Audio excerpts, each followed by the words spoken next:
Hello, everybody, and welcome to the Radiator Arms, filmed in IMAX. Filmed next to an iMac.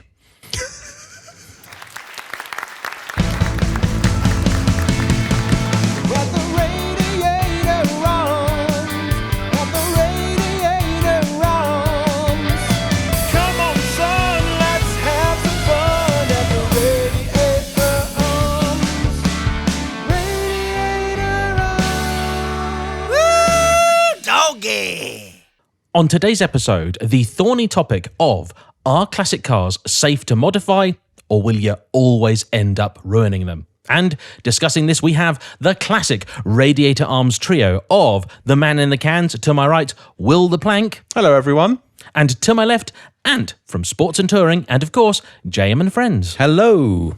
And then, in the middle of this happy sandwich, it's me, James, aka JayEmm from JayEmm on Cars. How are we doing, gentlemen? I'm not doing too bad. I've had a very interesting past couple of weeks. You have. You've got a new toy. I do. Now, I mentioned in one of the last podcasts that I had bought a new car, and it hasn't gone out yet, so I don't know if anybody's guessed it, but I imagine a few people probably have from the amount I've talked about it. I bought a Dacia Spring. I put my money where my mouth is, and I bought basically what is the cheapest EV in the UK, and I've been having fun with it so far. It's an interesting little thing. I had my first ride in it today as we came over to the studio, and I've got to be honest, from the outside it does look a little bit rough, ready, basic with kind of comedy arch gap, but inside, do you know what? For what? Is it Britain's cheapest EV? I think it is. I think it's a mix-up between that and the Leap Motor TO3 or whatever it is, but I think they're trading blows because... Yeah. Well, you know, the last Dacia I drove was a Sandero, which was actually more money. I think it was 14.5 grand for that. And inside, I would say yours feels every bit as nice, if not maybe marginally nicer. That has to be good news. It is good news. Okay, so in the Sandero, you would have had a couple of little bits of like fake carpet here and there, or maybe the armrest and stuff, and a little bit on the dash. Hang on a minute. At what point is carpet fake? Because if it's made by Dacia, it'll be fake.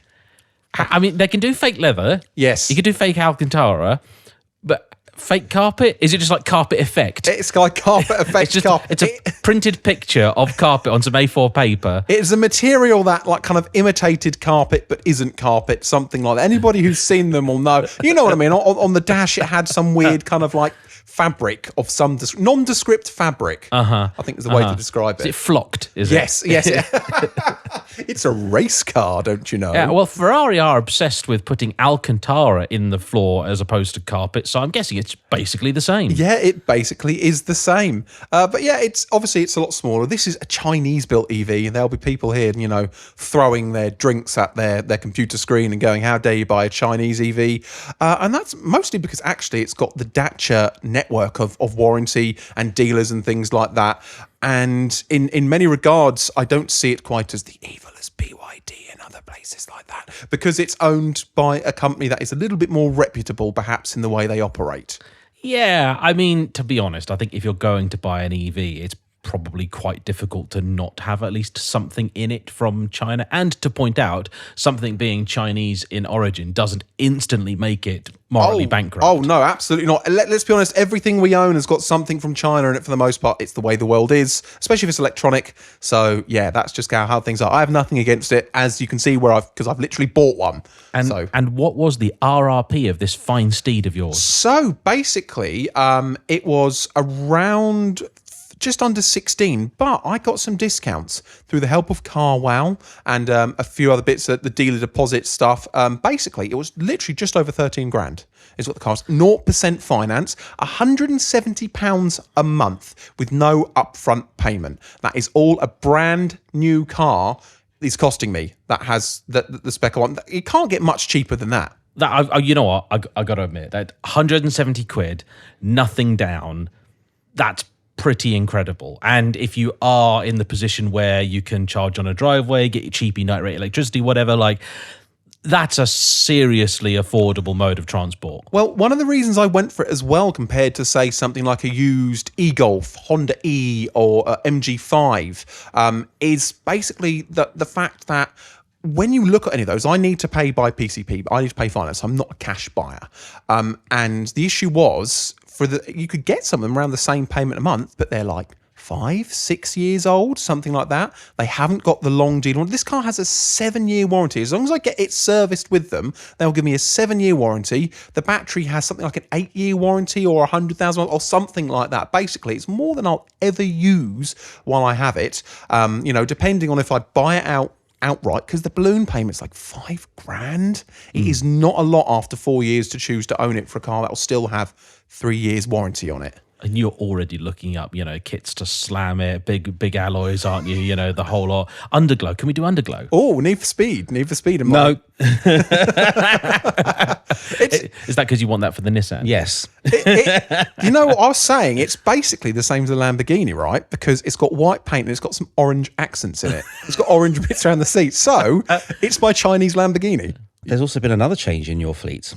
Yeah, there hasn't there? Mm-hmm. The Golf is gone. The Golf is sold. Yeah, I got just under $2,000 for it, which I'm fairly happy with, all things considered. So it's taken a car which I worked out over the ownership time from I basically paid, if I looked at it per month, about £180 a month to own that car in what it's cost me. Maintenance costs. Maintenance costs and everything. And probably nearly halved it, maybe something like that. So I don't know. I haven't lost as much as I thought I would. I got more for it than I thought I would. So do you know what? If you look at it saying that a car owed you about £1,200 a year to own something like that, that's not that bad. That isn't not bad. No. So I've done all right. And he was interested in the car specifically because you did the Bora front end swap. Yes, I was. So James, he said it wouldn't sell. Nobody would want it. And what was the witty retort you came back with? I said, yeah, well, it's just as well he bought it because it put the other 95% of buyers off. Everybody looked at it, that's not even a Golf. Look at that, that's clearly a Bora. And yeah, brilliant. And my last little update is I've just been on holiday with the Merc, which was quite nice. I went up to kind of Great Yarmouthy area, just outside, couple of hours away. Me and my wife, we stayed in some little kind of like animal sanctuary farm thing, which made her quite happy. She got to cuddle some pigs. And there was no Wi-Fi, so I had time for my ADHD brain to completely. Yeah, I did see one of her posts where it said, I spent the week away cuddling a pig, and I was like, hang about, he's good to you, that boy. And I was like, oh no, it's fine, it's an actual pig. But no, the Merc did pretty well. It returned about 26 miles per gallon over the entire time, which isn't too bad, to be honest. That's better, I'm sure, than I got out of it at Le Mans. Yeah, but I think you were going considerably faster than I was. Well, to be fair, I was cruising at 80, which is, the speed limit. Was that an indicated 80 or was that an actual 80? Yeah, they're not far off, actually. About 5 miles an hour difference, I've noticed. Yeah, so sort of 75 to 80. Although, to be honest, it is a car where you just find yourself cruising 10 mile an hour below the speed limit and quite happy. Yes, absolutely. Exactly that. I was going around through some of the average speed check areas and I didn't have to worry once because the windows were down, the music was up, and the throttle's so stiff anyway. If you want to go fast, you really have to go for it. You never skip leg day in the Merc. No, you do not. You do not. But no, it was good. Apart from the wiper mechanism playing silly buggers on the way back in the rain, it was good.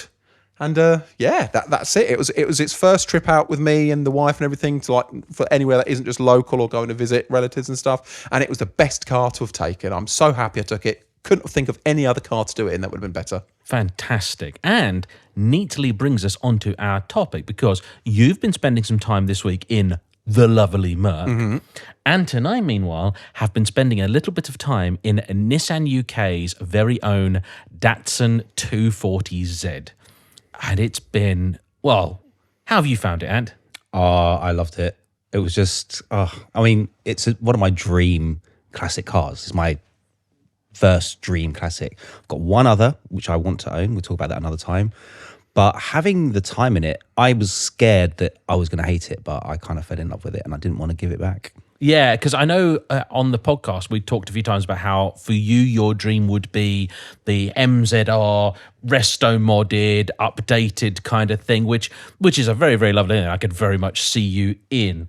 But I was really keen to see how you'd get on with what is, I think it's not entirely standard, but effectively, standard car. I think it's got different wheels on it. That's basically about it. And I just thought it was just the nicest thing to just pootle around it. But also, when you wanted to have fun, Yeah. for a car that's over 50 years old now, it was good. Yep.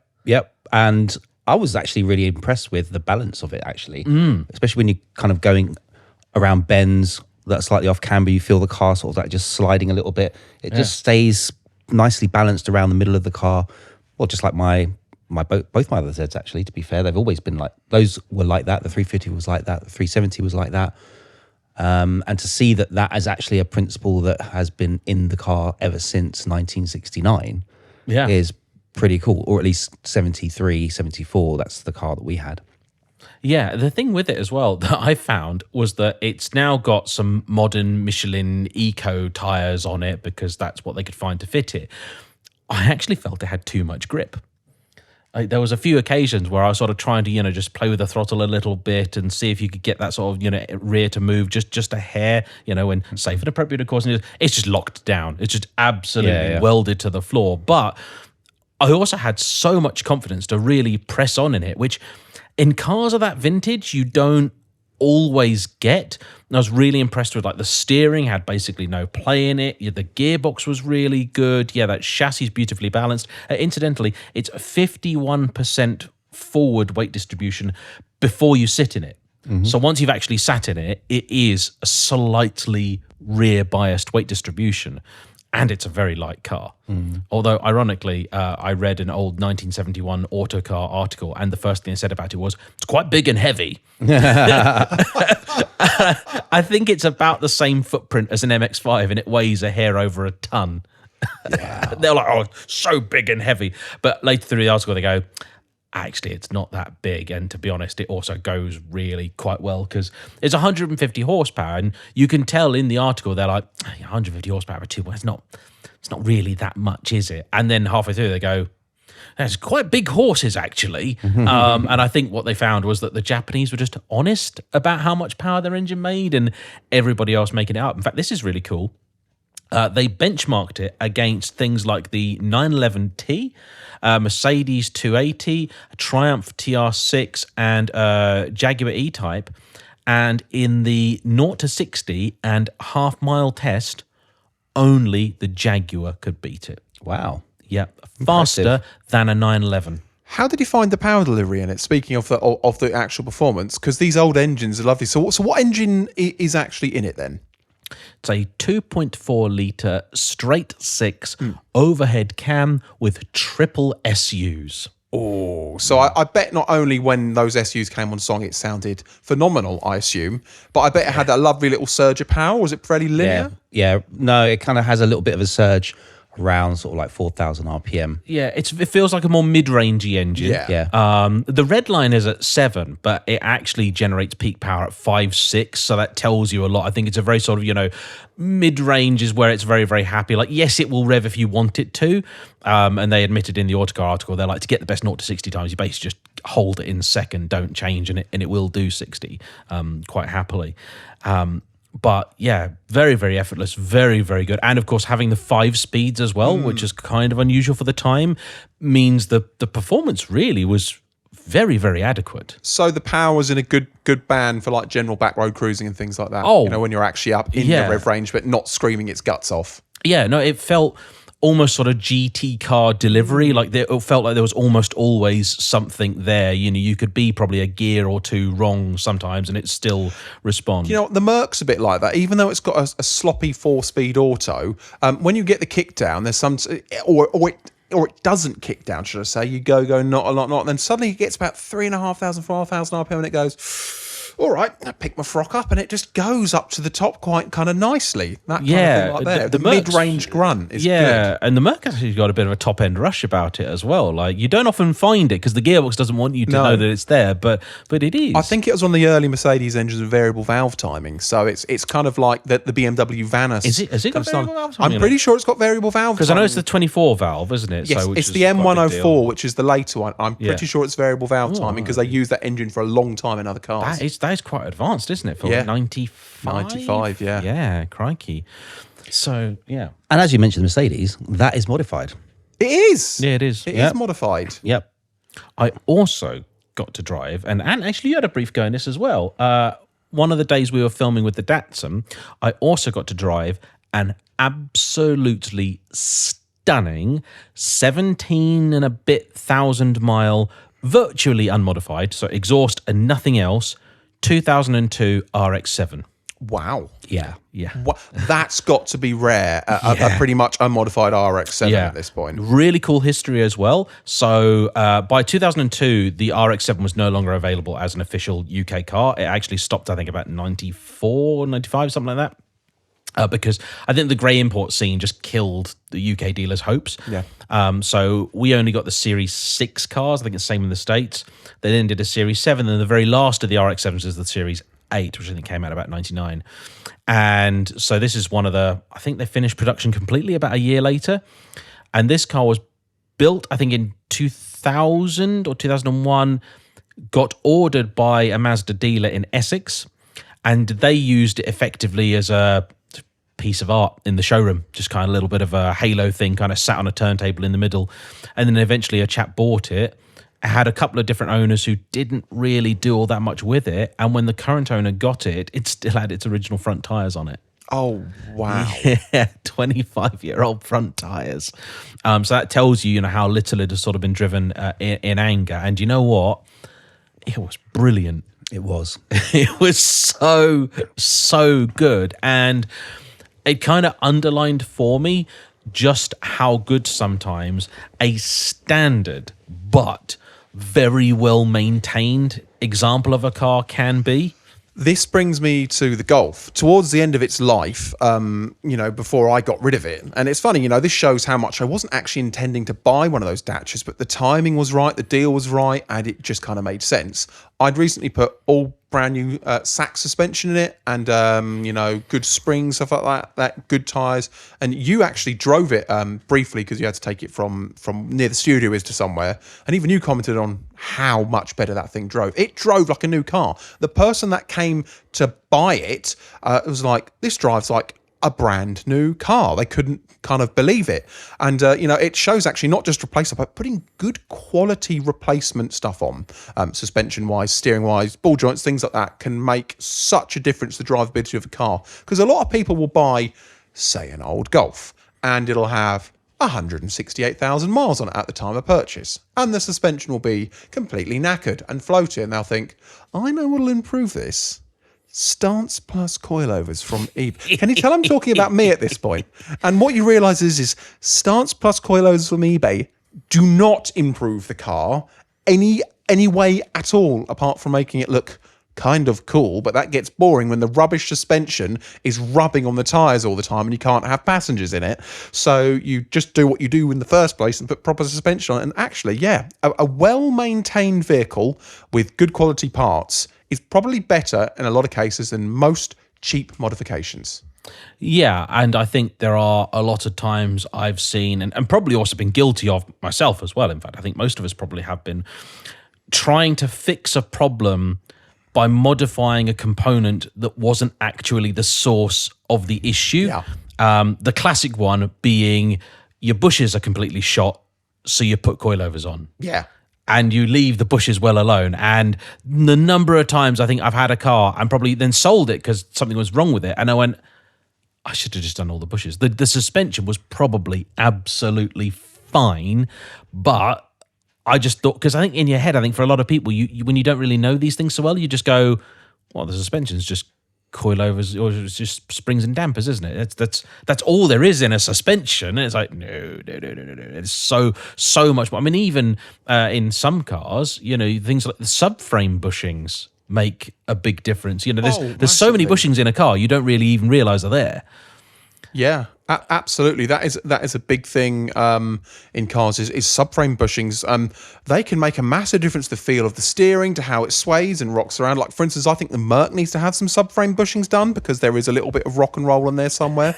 And I mean, it's going to have it because it is a tank with a steering box. Yeah. My S-Class, right? I had a bit of a vibration issue with it, and it was a dirt cheap S-Class, right? I bought it for like $2,000 or whatever. S500. It was a very nice car, but there was a vibration issue. And I looked at everything that seemed obvious.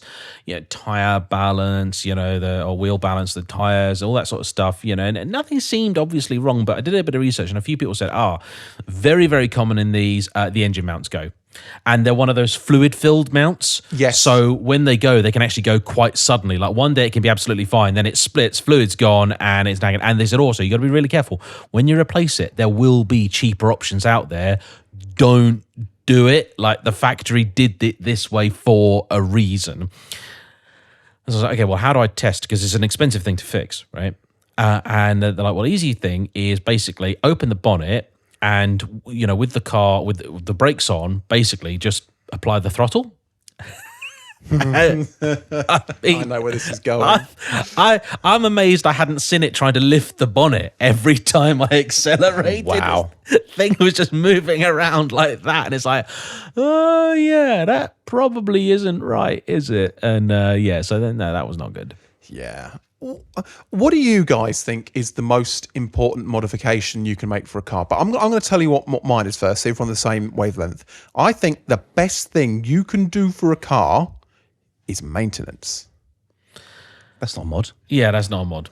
But it really is, because you should fix you fix before you modify, and then you realise if you actually need those modifications or not. In your case, Will, let's be honest here. In your case, that's like that bit in Rambo where they're like, we better clean and tidy him up and get him nice and healthy before we sort of like stick him upside down in a well for 10 days and you stick electrodes onto him. Like, we want the prisoner nice and healthy before we torture him. Like, that's what you're doing to these poor cars. You said to me earlier, you're like, I'm just off to get some things for the spring. And I was like, oh no, the poor thing's not even a month old. It's not even in its 30 days yet. And as it was actually some perfectly normal, sensible stuff. And I was like, you're not getting this Bangonomics bit, are you? No. Well, didn't you modify something on the door handle? Or yeah. So I'm not even sure if that's a mod. I think that's almost a bodge. It's definitely so the plastics on the door are quite hard, and they dig into my. You're going to laugh when I tell you what I realise what's actually causing the pain. But basically, the door was digging into my leg and causing a bit of pain. So I just got some anti-slip dash mat. I kind of folded it up, cable tied it, got the little door kind of handle pull on, which is a completely easily removable part which you can replace. And as it turns out, is a Porsche part. I'm not even kidding. The door handle? The door close is a Porsche part. It's off a Porsche Panamera, isn't it? Panamera, that's it. It's got a Panamera door pull on it. So I've basically got But a not Porsche. the handle. I think it's the plastic bit that goes behind, isn't it? It's the plastic bit which you use to actually pull the door shut. And according to you from earlier, that makes it a Porsche. Exactly, a Porsche. But yeah, so what I did was I drilled some holes in it, and I cable tied this little bit. Hang on a minute, you say that one again? I drilled some holes in it. What? It's in like a 20 quid piece of replaceable plastic, which is replaced with one bolt. Literally, that's it. You undo a screw and it comes out. I mean, it's not that bad. Please let it be said for the tape that Ant is currently putting his head into his hands, and I shall be following suit. Putting your head into my hands. They're all over eBay. I can get a spare one tomorrow for nothing. So anyway, with your disapproval, what I did was I then cable tied through there this piece of dash slip mat and used that as a bit of padding, and it has helped. But the biggest issue was, if any of you are wearing shorts, look at your shorts, and when you kind of like fold the little bit over, you have the bit where the seam is done, and it's quite hard and firm on ones, especially jean shorts. What I realised was when it was folded over, that was digging into my leg against the door plastic, and that was what was causing me most of the pain. So my solution was to unfold my bit of short, and then it was a bit better. So what you're saying is that you basically damaged your leased vehicle. You damaged your leased vehicle. PCP. Yeah. PCP, same difference. You damaged your PCP financed car that doesn't belong to you. Yes. Yeah. When you could have just rolled your shorts back down. but it still adds Or extra wrapped a mouse mat round your thighs. it still adds extra comfort anyway, so I'm not too mad about it. You know, it's You fine. drift stitched a car that's not a fortnight old. I'm not even kidding when I say it had less than 100 miles On the clock at time. inside as well, man. I don't get the big deal. It's one bolt and you undo it and you put the new bit in. It's better than what I was going to do. I was going to buy a second door card and cut it up and then actually 3D print a bit of plastic and glue it on to hide the hole into the door. And I may still do that because that is the only thing about the car I find is that little bit of uncomfortable. Otherwise, I love it. It's great. Will, you are a tinkeraholic. I can't help it. Well, exactly. Yeah. At least you know it. And, The first step. The first step is knowing you've got a problem. Listen, everything I do will be reversible. Okay. That's all you need to know. That's a slippery slope. That's all I'm saying. Yeah. Well, we have talked about the fact that H&R do lowering springs, haven't we? Yeah, and we have both said for the record, don't do it. Yeah. So if H&R are listening and want to get in touch with me, you know where I am. First lowered slam spring on nice wheels. We will never forgive you. I want to see that. Yeah. And I'm going to... As soon as his finance deal is up, just have at it, man. But do not come crawling back to me going, what have I done? No. To be fair, to be sensible, I'm not going to do any major modifications like that while it's on finance because you... And that's recorded. Yeah, that is because of the warranty. Because you were the one that even said don't change the tyres by 10 millimeters of width because they might invalidate your motor, your kind of your motor warranty. I mean, it's one of these things whereby, for those listening, warranty is a tricksy thing. There are some people out there who think if you change anything about your car that the entire warranty is invalid. Now, in Europe and still the UK, that is not the case. However, if, for example, you map a car and the engine blows up, guess what? You are on your own because you modified a component beyond the manufacturer's parameters and therefore they, of course, should bear no responsibility for what happens. Where it gets a little bit complicated is in things like you were suggesting. So putting on different dimension tyres. Now you do that, the motor is going to be operating at different speeds at different points in time, so on and so forth. And would it actually break something? Probably not. However, a manufacturer, or more likely a dealer, could use that as a basis to say, we think that you've done something which has altered the car and made it perform in a way that it isn't meant to from the factory, and therefore we're going to refuse your warranty claim. And maybe, just maybe, you could go to the courts, get some expert witnesses in, get some people that really know what they're talking about to prove that actually, no, the car was just a heap from the beginning and actually you didn't do anything to cause this problem. But that process is a pain. You don't want to have to go through that process unless you can really, really avoid it. So it's just no fun. So also, to be honest, the whole point of buying that car anyway is to have a sensible, reliable vehicle. Do you know though, there is a cheat code for this? What's that? I'll tell you it now. You go to your Dacia dealer and you say, I would like some different wheels for my car, because I would like different tyres on it. Will you sell me some? And if the dealer sells you some wheels and tyres for your car, knowing it's for your car, problem solved. Because they know what is or isn't suitable. And you should also check in the user manual, if you even get one with the car. It's probably a PDF, isn't it? They've emailed to you. It's a PDF you get online. Of course it is. Of course. Why did I even think it was going to be anything else? In my head, it's a nice leather-bound booklet, there and everything. You might find that actually the car was available with other sizes of tyres in other markets and they have already been approved for the vehicle. So you just need to check. Yeah. Back to the classics, though. Yes. So, so far what we've talked about is largely just basic maintenance and small changes. And I highlighted that your Mercedes actually has been modified. And not just in a, I don't know, changing the colour of the badges sort of way. It's got a whole body kit on it. Yeah, the Corrado Chatelet one. Yeah. Is that really a mod though? Yes, it is. Of course it is. An insurance company want to know about it, so I've declared it. Now, the thing for me is I actually wouldn't even consider that a modification because That was a dealer fit option. Yeah, that's what I put it down as in the insurance company. But it is still a modification, I suppose, because it wouldn't have come with anything like that normally. Well, no, but I mean, it exists to me in the same category as genuine but upgrade alloys. Yeah. You know, that's not something that you did. Like, that's not a veil-side kit, you know, for the car, which I know you lust after greatly. Oh, Gents, I am very sorry. I am going to have to derail our discussion because I've just remembered something incredibly exciting. Okay.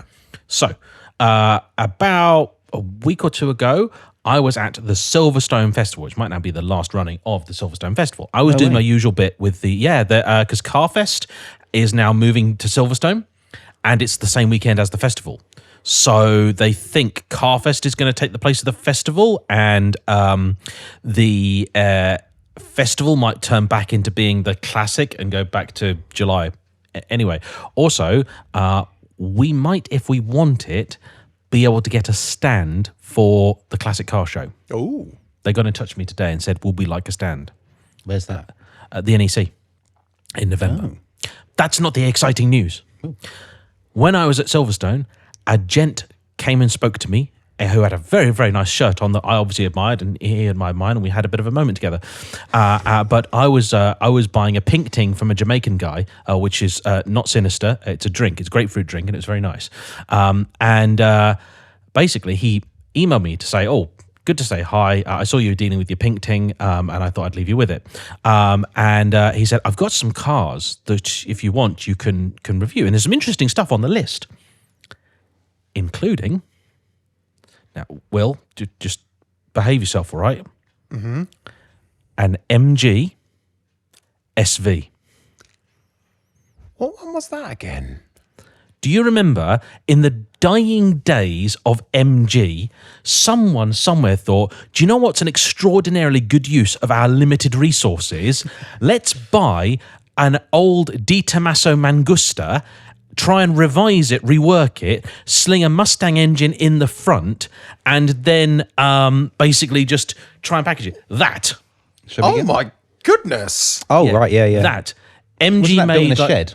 Basically, yeah, that's all MGs. But yeah, so I know a guy that's actually got it's only got 4,000 miles on it, but I can drive it. Wow. And that I remember when that car was on Top Gear. Yeah. And yeah, it was pretty epic. And I said that's probably the only MG that I'd ever want. Yeah, right. So he's got, and he knows people that have got basically all the different variants. So yeah, so sneaky preview coming to the channel soon. Okay. Back on that is exciting. That's a worthwhile diversion. I'm sure you can agree. Absolutely. If you need help with the drive-bys, let me know. Yeah, I will. So so that's very exciting. So dealer fit kit's one thing, but I think, and I had a lot of time to think about this while I was driving the Datsun about, because I really, really enjoyed it. But there are a few things that even I think as maybe the most conservative of the group here, that I would always say are okay. And they come in broadly two categories. First off, anything that's period correct. So, for example, the Datsun had some mini lights on it, which everybody stuck those on their car back in the day. You know, everybody went for mini lights, and they're actually quite cool looking wheels.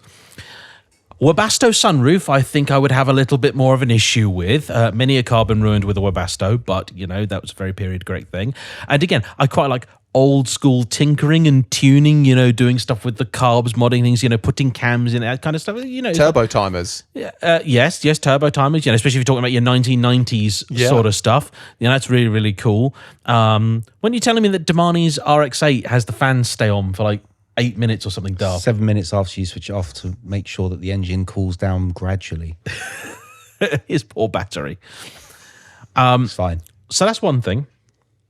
But also, any modification that makes the car more usable and more reliable without sacrificing the authenticity of it. So I personally would be tempted always to change a car from carbs to fuel injection. That's just because I think carbs are tricky so-and-sos if you haven't got the patience for them. But I can also understand why you would want to leave a car on carbs. You know, that Datsun, the noise of that thing coming towards you on the throttle, like, just sensational. And I think if you changed around, you got rid of the carbs, I think you'd lose a big part of what that car is about. The induction sound was great. Yeah. I think it's important to look at what engine and what vehicle it is you're actually looking to maybe do an EFI conversion to, because stuff like the A series engine that was in the Maestro, a big part of it is that kind of intake noise of that single SU carb and stuff like that. And a lot of people who had the Minis with EFI and stuff later just changed them back to carb because it was actually better. And people enjoyed them more, even though the economy wasn't as good. They were just kind of more nicer, especially on a car with a simple carb setup. Yeah, for sure. In fact, I find it quite funny. There's a lot of cars I've reviewed over the years where they started off on carbs, and then for various regulations, they had to go to fuel injection, but they couldn't get the fuel injection to work, so they just went back to carbs, like Aston Martin and that.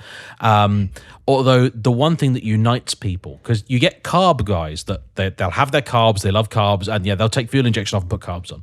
Then you got fuel injection guys who are like, no, carbs are weird and silly and inefficient and horrible. Like fuel injection is where it's at. You can plug a laptop into it, make it work, and it just runs right the whole time, and it's just better. The one thing that unites everybody is mechanical fuel injection. Because nobody likes mechanical fuel injection. Like, nobody. That was... on the Merc reveal video, you can't pinpoint it, but there is a moment in time when I'm sitting in the car after you've given me the Mercedes where I'm about to say, it hasn't got K-Jet, has it? I'm not even kidding. But because as soon as we opened the bonnet and we had a look when we started getting, I think, some of the statics, and I was looking around it, I was like... oh, thank God, it hasn't got K-Jet, it's an M104, thank God, because you've seen Nino's videos, not economically viable. He's had a couple of cars with K-Jet, and it has been just the worst. There's another channel I watch. There's a guy, Dank Pods guy, who does loads. I don't know if you've ever seen of his stuff before. He's got a car channel called Garbage Time, and it is great. This Australian guy, and they had like an old Mercedes S500 or something like that, which also had K-Jet stuff. They're broken down on the side of the highway, and it was just all going wrong. And I think, mechanical fuel injection sucks. Yeah, it does. But so that you can take off. Yes. However, I also feel that getting rid of points and putting electronic ignition on, that's just because you don't lose any of the character of the car. But what you gain is a car that will start when you want it to. The Maestro had electronic ignition from factory. That thing always started up, was never a problem. The only downside of electronic ignition, as I found it, as I learned with all my dad's motorbikes, he had a 1970s Kawasaki S1C, two-stroke triple, really cool bike, is that if the battery wasn't good, because obviously these bikes were designed that you could almost run them without a battery. Like in a lot of cases, the battery almost worked as effectively like a regulator for the power. But with the electronic ignition, the battery did need an amount of voltage in it. So if your battery was goosed, you weren't having a good time. And I once had to ride this blooming motorbike from one side of Bury St Edmunds to the other, holding the revs at least 3,000 RPM, lest it die. So you just sat there around, and people going, what is that dickhead doing? I'm like, honestly, if I don't do this, it's just going to stop working. What was interesting actually on the 240Z is it had a choke lever on the middle console, but it also had a revs lever. Yeah. So you could pull the choke out, and then just move the bar just to hold the revs at a particular level. I tried it out actually one morning. Yeah, I used it. Yeah, it works. Yeah. And it works. And on the forums, it's called Darwin's Cruise Control. Because if it's in gear and you apply it, well, it's moving. Yeah. If you want to slow down, you have to remember, clutch in, put the revs forward. Yeah. I wonder how many awards were won in those cars. Did that have electronic ignition, or was that all points and stuff like that? I don't know. I think it might have been electronic from the factory, but please do not quote me on that.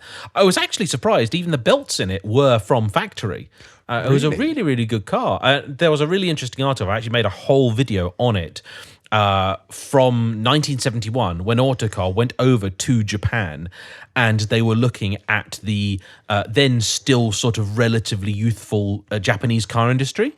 Fun fact, in 1970, Nissan sold 2,000 cars here. Wow. Last year, which I believe was not a good year for them, 100,000. Wow. Although, even in 1970, Nissan were the world's 7th largest car maker. Behind, let me get this right, GM, Ford, VW, Toyota, and then I think Fiat, someone else, and maybe they counted Chrysler or something, I can't remember. And then Datsun, who at the time had only just recently, I think maybe a few years earlier, acquired the Prince Motor Company, which got them the Skyline. Right. Yes. Yeah. Now, They didn't introduce the GTR until 69 though. correct. Yeah. And tell you what I did find out. This is really cool. This is a car that maybe there's basically none of them left. I only knew about this car existing from the Autocar catalogue. There is a version of the 240Z with the GTR engine in it. The 2-litre Really? GTR engine. Yeah. That revs like 8,000 RPM. Wow. And I think it's a Japanese market only car, perhaps, but they're like, I didn't know it even existed. It's got a different code name, but they're like, yeah, it's a 240Z with a GTR engine in it from factory. So, Japanese cars. See, especially if we think of the stuff from like the 80s, 90s, early noughties, like those are synonymous with modification. I mean, look, if you've got a Japanese sports car and you don't modify, it's just rude. But then we drove that RX7 the other day, and it was so good. Yeah, out of but the box. come on, the suspension could do with a little bit of work, bigger wheels. Because Yeah, bigger wheels. Okay, bigger wheels for sure. The tires were like, I don't know, SUV sized tire walls. I mean, Was it on 16s, I think, or 17s? I think 16s. Yeah, Yeah. It could definitely go to 18. But I bet for the first time in your life you were comfortable. Not for the first time, but Well, in your driving career. Because he always drives stuff which is so stiff and so tiny tyres that you get out of it and wonder how he still has a spine left. To be I honest, don't. it wasn't actually like super plush or anything at low speeds. It still had quite a bit of firmness about it. It was very much set up that you had to really enjoy it, And of course, the car will have been set up for Japanese roads. Because it wasn't intended to be sold here. I've known a few guys that have had Japanese import cars, and one of the things they often say is like, you start going through springs like crazy because they just aren't meant for our roads. And, I think British roads are quite fun, but yet not in something that's not built for them. No, that's true. I suppose if you change it out to suspension that still has compliance, because that's an important thing, when you modify a car, getting the suspension, the spring rates and the damping rates right, then yeah, sure, definitely. But it can be easy, as we all know, to go wrong and put the wrong suspension on a car and totally ruin it. Sorry, as we all know. Yeah. As I know. And some of us refuse to believe. But here's another thing, is that I think when we talk about those cars, I think what you're looking at there is unlocking the potential within. Yep. However, taking a car like that, and let's face it, we all know there's famous examples where these cars were built. I mean, the Toyota Supra, for example, when I drove the Mark IV, Jamie, who owned it, he told me, like, one of the cats is super restrictive, like really needlessly restrictive given the age of the car. And if you just take that out, there's still another cat in it, so it'd actually still pass sort of an MOT. The car gains like nearly another 100 horsepower. Wow. And the whole thing's been set up that they knew you were going to do that. Same, I think, I believe it was one of the Skyline GTRs, I think maybe in the R32, where there's a restrictor on one of the inlet pipes, and the factory marked in pen where it is to make your life easier to take it out. Well, that was during the 276 horsepower so-called gentleman's agreement, wasn't it? Yes. I love that period. It's great because you see these cars come out and they're like, so what have you done for the new Skyline GTR? They're like, well, there's new turbos, there's new intercooler, there's new fuel mapping, there's new injectors, there's new conrods, there's new pistons, there's new crank. We have shaved down this component, we've balanced it, lightened it, everything else. I go, cool, any more power? No. Yeah, honestly, we promise it's still the same. Right, okay, yeah, sure. One restrictor and a quick remap later, you've got another 200 horsepower.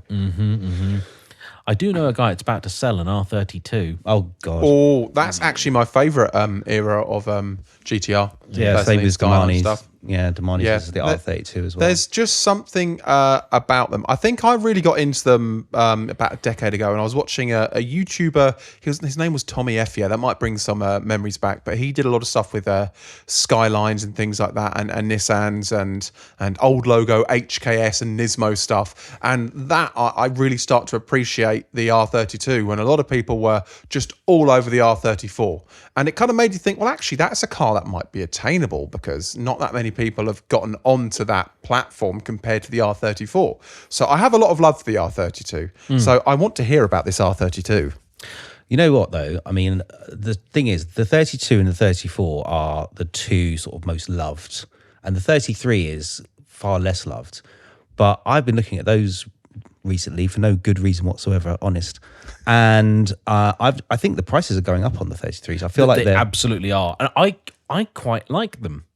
I think they're a really good looking car, particularly again with the right things on them.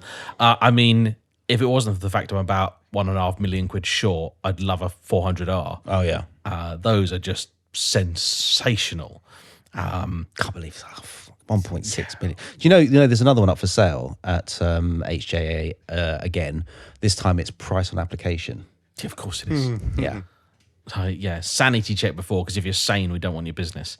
I don't honestly understand that at all. And it's fascinating because there are so many different versions of those cars as well. I mean, I lose track. And I suspect also it's probably one of these things where you're like, is there really a huge difference between just a decent, nice sorted GTR and a V-Spec 2 nerd, this, that, and the other? You're like, I'm sure there's a bit of a difference. Is it the JDM equivalent of my Corvette is a one of one made on a Tuesday with this particular rare package and thing like that? It makes no difference, but because it's rare, it's cooler. There are some things that the factory definitely did. So we also recently got to spend some time in a really good example of this, which is the Nissan GTR Nismo. And we weren't sure at the time, but we found out subsequently this is one of just 13 GTR Nismo second generation cars sold in the UK. Well, actually, this one not sold in the UK. So maybe this is, well, actually, it wouldn't be number 40 and it would be number 0. Yeah. It was a prototype. Yeah, pre-production. And there are certain things you can do afterwards. You know, there's stuff you can do, like, you know, you can easily remap a car. You can easily put an exhaust on, like, you can easily do that sort of stuff. But the chassis is built in a different way and it's welded in a different way. Like, you're not going to be able to easily replicate that, if at all, at home. And if you did, the cost involved would be so high, you'd be much smarter just going and buying one of these cars. See, this is one of the things I really liked about the GT as well. It's like you can't take a standard R8 and build an R8 GT. It's just not possible because you'd have to literally throw most of the car in the bin, including its actual chassis. Yeah. And it's the same with that. And I think, to me, that does make it special. So when it's not basically just bolt-ons, that's when I'd also agree something gets special, because, you know, it's like you get a lot of cars, it's like limited edition Corsas and things like that of the world where actually it wasn't that limited, or the differences between spec and trims were nothing. But if it's actually something substantial, then yeah, I can understand if that's worth going a little bit mad over, if it actually makes a difference compared to a base level car. Yeah, I mean, I used to have this argument with some of the Lotus guys, because as Lotus built spicier versions of the Evora, you know, they got a bit more extreme in that, and some of the Lotus guys would compare it with a 911 GT3, and it's like, look, guys, like I'm a big Evora fan, right? I love the car to pieces, but I know where you have to draw the line. You know, a 911 GT3, certainly at the time, hasn't even got the same family of engine in it as a regular 911, even when they got a little bit closer later on. Like, it's a completely bespoke engine. You know, it feels different to the regular car. The gearbox is completely different. You know, the bodies are different. Again, they're put together in different ways. Like, nearly all of the suspension componentry is bespoke to the GT3. You know, I read an article from Andreas Preuninger, who's like Porsche's GT guy. And when they were doing the first cars, there was like, it's like 100 changes between a normal 911 and a GT3. Now it's well over 1,000. They're like, there's so much. And there's so much stuff that only a factory can do. Whereas with the Evora, you're like, if you had all the bits for a GT430, you could just put it onto an Evora 400 and you would have what is functionally the same car. The engine is just a map. Like, that's the only difference. You're like, yeah, that's not the same as a different engine. It's just not. But look, the question of modifying classics, should you? So I think what we've established is if it makes it more reliable, you definitely should do it. Yep. And if it's a period correct, or if it's a factory or dealer fit option of the past, then acquiring one of those and applying it later is kind of not really modifying it. And sometimes that's the coolest stuff that you can do. Yeah, so looking at the Merc, or do you want to go first? Marty. So looking at the Merc, the modifications that the Merc has, it has obviously got the Corrado Châtelet body kit, but it's now got the Sportline suspension on it. Mm-hmm. It's got the Sportline steering box, and it's got a Powerflow exhaust, and obviously it's got the era appropriate sound system, triple kind of infinity subwoofer things, and the wheels. Yeah, the anybody AMG monoblocks. Anyone sees that Merc, the first thing they see is those wheels. Yes. And again, they're I think the best example of like that is period correct, because I think it's still a pre-merger car. It is a pre-merger car, but it's off, I think, the W210 chassis, whatever they came off afterwards. Later, it's one of those. That's what people did in the day. They would take things from a slightly newer car that still fit, and they look like they belong on the car. I don't even think about them being... I can't imagine that car without those alloys. No, that car is that car because of the alloys. It really is. It's what makes it finishes it off for me. When I look at that car, yes, the Corrado Châtelet body kit and the spoiler, beautiful. But every time I look at it, my eyes always go to the alloys first.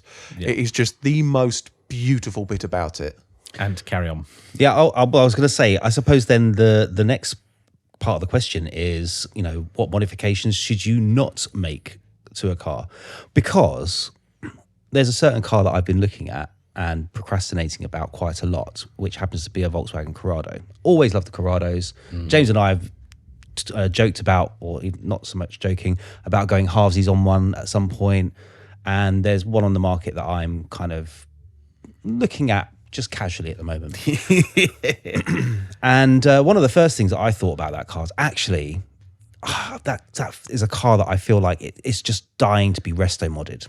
Right. And for me, that's still modifying it, obviously, but just modernizing a few things like the headlights. And you can get these really nice LED headlights that are not period correct in any way, shape, or form, but they modernize the car and they bring it up.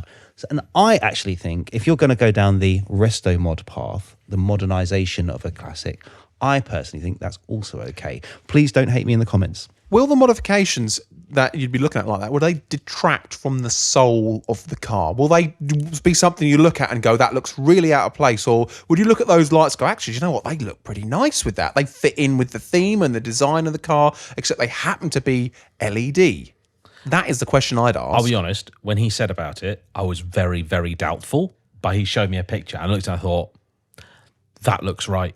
Like, in the same way that, sometimes I see old cars and people have put LED bulbs in them and you go, what? If you put LED bulbs in the Merc, it'd be like, what are you doing? Like, I just look, LED indicators or whatever, you'd be like, that just looks stupid. It looks wrong. An LED will never touch that car. No, right? But on the Corrado, the front lights, you're like, there's something about that design. Those lights have been done really sympathetically. They work quite well. And also, they are headlights. So it's a safety upgrade. Like, it's an improvement to the car, makes it more usable because you are talking about something as a potential daily. And in that regard, things are correct. I mean, likewise, if you said you wanted to go and put some period correct buckets in, some like old school Recaros, that sort of thing, you'd be like, yeah, because that's what you would have done. No, I put in modern ones. Yeah, okay. I'm going to go down the resto mod path. That's fine. But also, see, like I will even make some concessions with the absolute worst thing to try and find for stuff like the 550 is tires. Even my lovely new track car, the Mighty Rover 100 RT, tires. Actually, true story. The correct tire size for that car, which has Metro GTI alloys on, is 185/55/13. I put that into black circles and it came back with nothing. Computer says no. Absolutely nothing. Not a single tyre in production for that size. Well, you see, that's the situation where you go and look at the original tyre size and put it into one of those tyre size calculators and just find something which matches close enough to the rolling radius. If it's 1% or 2% off, fine. If it's even closer, even better, kind of thing. Yeah, exactly that. So we've had to kind of go for next best, and having a look at the tyres and the wheels that came with the car, it seems that previous owner already encountered this problem because it already had mismatching tyres on, but some of them I can get new ones, some of them I can't. Now the Corrado's cool as hell though. You need to get it. You just need to buy it, mate. We've been telling you for weeks now that you need to buy it. Yeah. Do it. You know, when I look at a Corrado, it basically makes me think of a DeLorean. I don't know why. There's just something about it. It's like the baby DeLorean to me for some reason. Is it the angularity of it, do you think? Yeah, you know, it's the sort of, I don't know, the fastback hatch, the square front, the round, the shape of the headlights, the tail lights with the cross hatch on them, and it just makes me think of that. And speaking of which, I sent you both a link to a DeLorean that's had an engine swap for a Ferrari V8, I think it was. Abomination. I know, I love it. See, that's what I would do. I would do something stupid like that. Yeah, you would. Although, not that you can do it to your Merc, but back in day, people would have done things like drop in V8s. I mean, that's what AMG did. The Hammer is your car with a V8 in it. But okay, so as I'm already the miser in this group, I want to hear from you two. What are the things when you see a car you look at and you go, no, how dare you, sir? You have ruined a classic. When people crash through the front windows of Halfords and then just take every accessory with them. Oh, I saw I think it's a Mark II Mondeo driving home from Silverstone, complete with wing, quite certain, no downforce, and painted on tyre brand. You could see the little white logos going round, and it wasn't even in proper touring car livery. Like if he'd committed and gone the whole like blue and yellow, like, you know, old school super touring look, I'd have been like, yeah, respect. But it was like, nah, it's just like, yeah, borrow this from my son, you know. I think the problem is when you see cars with a lot of half-assed modifications where they haven't finished it or they haven't done it correctly. I mean, I can, you know, respect people who have gone out and they've built cars which they may to me look horrific and they may just look like abominations. But if the work that has been done to them has been done well and to a high standard, I will always hold up my hands and go, do you know what? Not for me, but fair enough. You've poured time, effort, love, and money into that, and you've got something you like from it. That is fine. But, you know, when you see people who have just done basic things and shoving on cheap eBay and Amazon Temu crap, then honestly, I just want to T-Pack maneuver that car into a ditch. My pet hate is when people take a beautiful classic and then putting it on bags.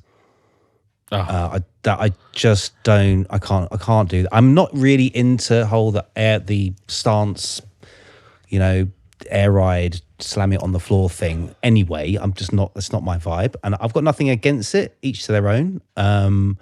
But when you take a beautiful old car and do that to it, it's just, to me, no. I actually, on the same journey where I saw the Mondeo, about an hour later, I saw a miniature trio of cars coming back from the Gravity show, or I assume coming back from, which is a modified car kind of show. And I think they all must have been together because they're all in the same livery. And it, got to say, turned out to a very high standard. One was an R32. There was an S-body, I think, on a trailer, and leading the convoy was an R8, first-gen R8 on air ride. Wow. And that thing looked like it was like race car low. It made me nervous going past it. I was just like, oh my God, the front of that car is like, it's about like an inch maybe above the ground. I was like, oh no. I think that's the thing with air ride and cars. Some of them, I believe, suit it. But the issue you also find with air ride a lot of the time is is it's not just the lowered suspension, it's the fact that people have put wheels on it that are far too big for it with stretched tyres, and they're cambered in 30 degrees, which, okay, on some old rubbish like car, when people did this 10, 15 years ago. People are still doing it. Yeah, okay, fine. But if it's on something nice and expensive, unless you're specifically going for a VIP spec, and I understand that when people do that with big 7 Series and S-Classes and LS400s, I get it. But when you're doing that to stuff which it just doesn't belong to that vibe. The mad camber thing, yeah, I don't like because I think it's unsafe. I agree. It really is. The contact patch is less than what my Spring has, and that's got 165 wide tyres. Yeah, and was built for that contact patch. Yes, exactly. You're not talking about, like you say, a 2-ton Lexus LS, yeah, which is now sat like it's had an accident, Yeah. I look at some of these cars and I go, no. I followed some of these cars down the road, and they just skip and bounce and bob, and it is ridiculous. I said, there's a guy I spoke about before, Josh Gresswell. He's a guy who does a lot of like lowering cars. The chap with the disreputable garage. Yes, the chap with the disreputable garage, who, as I found out when I went there and had some work done, actually had a very reputable garage and was really nice. Yeah. He's done some cars there, and a lot of the stuff he's done, I think, that looks right. It's been done properly. A little bit tuck when it comes down, the wheels tuck in naturally and things like that. But when you put it up to ride height, they come out, and the stretch isn't ridiculous. But some cars that you see, I just don't think, who puts a Corsa on air ride? Yeah, that's true. I mean, to be fair, one of the highlights of my life, I have to say, was walking through Hollywood at night. And anyone who's done that, because if you haven't done it, you think it's all glamorous and everything. But when you've actually done it, you go, oh, you were lucky to make it out. I remember, I'll never forget this, and I really wish I could. But for those that haven't been to Hollywood, forget the glitz, the glamour, and the movie premieres and everything. I saw at about 6 in the evening, in broad daylight at that point in time, a gentleman relieving himself on the side of the road into the road. Oh God! so that's the answer. So walking along late at night, Hollywood, cool place other than stuff like that, and I just heard this, and I was like, could that be like? I was like, please let it be. And I turned around, and there's a lowrider on the hydraulics bouncing along, and I was like, I'm just yes. Did you feel like you're in the still Dre video? Oh mate, I was in San Andreas, like right then and there. Absolutely. I was just like, oh, I was so happy. Like, and then we also went to the Peterson Museum, and they have some just incredible stuff there, which I think is actually really interesting, because the lowrider thing is where I think you see maybe as much as anywhere else, if not more so, car as culture. Yeah, like that's a completely, you cannot separate that from the particular place and people that make it. Like, and it's even in other parts of America, you're not going to see cars like that. No. And the craftsmanship, the artistry in some of these things was just unbelievable. They're one of the few cars I can sort of accept somebody being like, this never gets driven. Like this is now a piece of art with some wheels on it. Like, it's easy to move around, and that's it. Like, engine bays that were just gleaming. The whole thing was stunning. Like, absolutely loved it.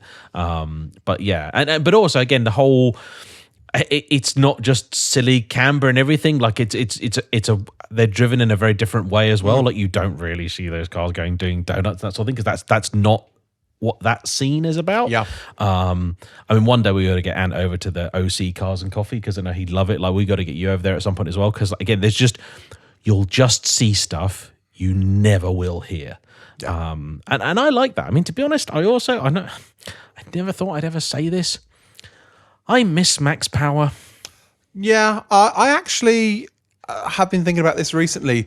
The Max Power stuff, it was over the top and it was ridiculous. But most of it, as I said earlier, there was some serious money spent. There was some kind of innovation for the time, and there was boldness, and there was design choices that were made that might not have aged well. But, you know, people went out there and actually did something a bit different, and as we know, it affected the way a lot of manufacturers actually designed and built their cars. Like, if you remember watching Top Gear back in the day, the Citroen C2 was a car that was designed, especially the VTS version, around that kind of max power kind of scene, you know, going, okay, they know that they're going to throw all the stereos out and put new ones in, so we make it easy for you to do that. You know, XYZ, they're going to change all the suspension and things like that. You know, we're going to make it easy. So, was it Toyota with the new Supra? They made it so it was easy for people to modify as well. They knew people would do that. So I think they had like lots of aero bits you could put in and pull out and loads of stuff like that. Apparently, I need to make a correction on that. The car's got lots and lots of fake vents, which somebody at some point said, no, actually, they are fake, but if you take them out, they'll work. No, they don't. Oh. They're just fake. Oh. Yeah. Oh. Yeah. Which is a bit rubbish. Even the Z scene as well, there's a lot of sort of modifications in that space, and there are certain elements of like the engine bay that are, you could argue, is possibly just for maintenance purposes, but at the same time it's like pretty easy to swap out your air filters for a cold air intake, for example. There's a cutout in the front, what do you call it, bulkhead, that you just need to open it up a little bit, and that's enough for a whole air intake to go through, to go into the bumper. So there's little things like that. Of course, it says in the manual, you must not modify this car. It actually says that, do not modify the car. But then they're like, yeah, but we all know you're going to modify it. Yeah. And is it the one of the S series cars where the number plate holder on the back is on a little mount? So you can flip it. Have you not seen this? No. One of the 240 SXs or whatever it is, like one of the Sylvia type cars. I don't know which one. I saw one recently, and basically the number plate holder on the back has a little pivot or whatever you want to call it, like a hinge. Yeah. Basically, for no reason at all. Like, it's not like, you know, old American muscle car where your fuel flap is behind or anything. But you could just lift your number plate up so it can't be easily seen from behind. And there's no reason at all you would want to do that unless maybe you were about to go and do something where you wouldn't want people to be able to read your plate. Yes, that's what those online eBay number plate swapper things. So those are quite common in America, I think, in places like that. Yeah, and extremely illegal here. Yeah, and rightly so. Yeah. There is so much cool stuff out there. But I think the other thing that I liked about the Max Power thing is it was about individuality. Absolutely. Yes.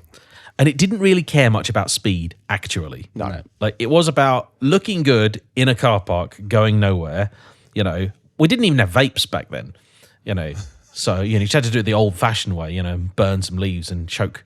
It was just cool. It was interesting. I actually, every now and again, because these cars did not survive. Like, because they were often like really basic, cheap, entry-level cars that were probably mechanically like hanging anyway. And then people spent more money than they had. I remember all my mates did it. You know, you go and buy a car for 500 quid, straight down Halfords, 600 quid on a stereo, you know, with a flip-out screen, before we even had DVDs. Well, with individuality and stuff like you got in Max Power, these days it's quite the line to toe, because I think more people want to go for the clean look at the moment, you know, that kind of nice flush fitment lower down, and a lot of people doing actually the same mods. And you know, earlier I was talking about basically crashing through Halfords. There was, you know, a little bit of tongue in cheek there, because that kind of is what people did back in the day to make things individual, because just not many companies make body kits anymore for the cars like they did, and nobody's really going out of the way to custom fiberglass mold something for a car. So if you want to kind of go back to those Max Power days, what do you do apart from maybe... Now, do you think this would be a good way to do it? To buy a classic car and then put period correct Max Power style dimmer kits and bumpers and things on them? Do you know what? I would like to see actually a modern day Max Power build with kind of all new parts on a classic car. I thought somebody was trying to bring back the dimmer name. I thought it was coming back. So I think the fundamental problem is that what we've sort of by accident allured to it earlier in this video. everybody finances their car now.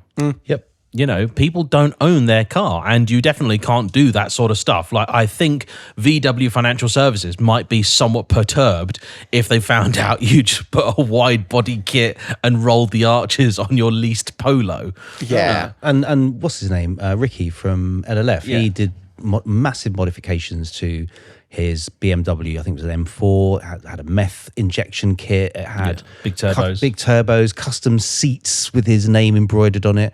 And they lost their proverbial doo-doo, and immediately sent him a letter saying, right, you've got to pay this car off now. Yep. So people do mod their cars, but they tend to do it in a way where it is reversible and isn't like blatantly obvious. Yeah, it does happen more in the States. You know, there's much more of the community and the scene out there. And I think maybe in the classic car scene, it is probably now more alive than ever, because people are buying these cars with a view to keeping them or making them their own. I think ultimately the bigger problem is the simple fact that the cars are just getting more expensive. You know, I think the Datsun, spoke to a chap yesterday. He was saying, like, I remember, you know, years back, you buy one of them for about 800 quid. You know, 10, 15 years ago, they're about 10 grand, and now they're about 40 or 50 grand. And you're going to treat a 50 grand car quite differently to one you've just bought for 2 grand. Yeah, absolutely. You know? You're going to be a bit more inclined to maybe try and keep it original, particularly as if you're looking at, you know, proper classic stuff. People tend to want some element of originality about them, and you know they're the ones that are valuable. Well, it's like my friend Harry. This bit of information. He's just sold his Morris Minor, actually. No, what? Yeah, he did. There's a bunch of stuff. You know, life changes. He's moving some things like that, and it wasn't viable for him to keep it. And he kind of, like me with the Maestro, felt like he'd had his time with it. And he sold that on to another friend of his, and very fair price was got for that. But, you know, when I looked at that and I was thinking, because I always want another Morris Minor, I thought to myself, do you know what? Even though he's done a lot of stuff to it which is right and has improved the car's, you know, kind of longevity and its ease of use and things like that, I still want one that had that many modifications. And that's another thing to bear in mind about modifying classics is, are you going to end up making it unsellable or having zero value to anybody? That's another thing you've got to keep in mind as well. When you look at, is a modification right or not? Is it just you who thinks it right? Or is it something that will fit in with what the general population think is actually viable for a classic to have? Yeah, and that I suppose goes back to the point. Are you buying it to keep it? In which case, you know, just do what you want. Yeah, absolutely. If there's a possibility that you might need to sell it or might want to sell it at some point in the near future, then I'd say, you know, well, to make sure it's reversible. But someone once said to me, you know, I'm not buying this car for the next owner. No. I'm buying this car for me. Yes. So I will make this car do what I want and be what I want for me today. And then if I decide to sell it, then I can always make it a more sellable car later down the line. Yeah. So, you know, especially if you keep all your bits, even on my Nismo, I've kept every single one of the parts that I've taken off that car, you know, because for whatever reason, someday some part that's modded that I put on the car might fail. They might not make it anymore. I might need to replace the suspension. I've got the original suspension that's done all of 1,000 miles. So I left it on for the, you know, for the running in period. Service, yeah. Anyway, I basically had for the warranty, obviously, for the first. Yeah. Actually, I think I did changed it at probably about 3,000 miles, actually, to be fair. But the point is, we can put the car back to how it was. Yeah. I think this is another reason why, if you are going to sort of mod something, particularly a classic, it's good to go with sort of well-established or period-correct stuff. You know, no one's going to bemoan you for, you know, tweaking the carb a little bit, or like with the Merc, period-correct, you know, parts that people used to do, and that might actually increase the value of a car. Well, let's put it like that. person. I would have never wanted that Mercedes with the standard 15-inch wheels, if you know what I mean. No, and had that car. Had I been going out to buy it, of course. Yeah, but also had it come up for sale and it didn't have the Character Chatelet body kit, I wouldn't have looked at it and I wouldn't have bought it. Yeah. Because I was like, it was only because of that I then made the connection with the car that your dad had had, and I was like, actually, that's really cool as hell. And the most significant example of all of this is the man who bought your Golf. Yes. Your Golf with the Bora front end said that he bought it because it had the front end swap. So let's face it, mods make your car better. And I think on that bombshell, we can probably call it a day. Now, what do you think? We're interested to know. Let us know in the comments. And there might be a few interesting announcements coming out in newsletters in the near future. So make sure you sign up for JayEmm's newsletter. Link for that also in the description. But is there anything else people have to know before we wrap up today? Yeah. I think what people have to know is that if they have anything more complicated to tell us, they need to email us at landlord@radiatorarms.com. Over to you, James. What he said. Thanks, everyone. And don't forget, we're always here first thing on a Monday morning at 7 o'clock on YouTube, followed a week later on Spotify, Apple Music, Amazon, and now Kazaa Lite. See you for the next one. Bye-bye. Bye-bye. Bye.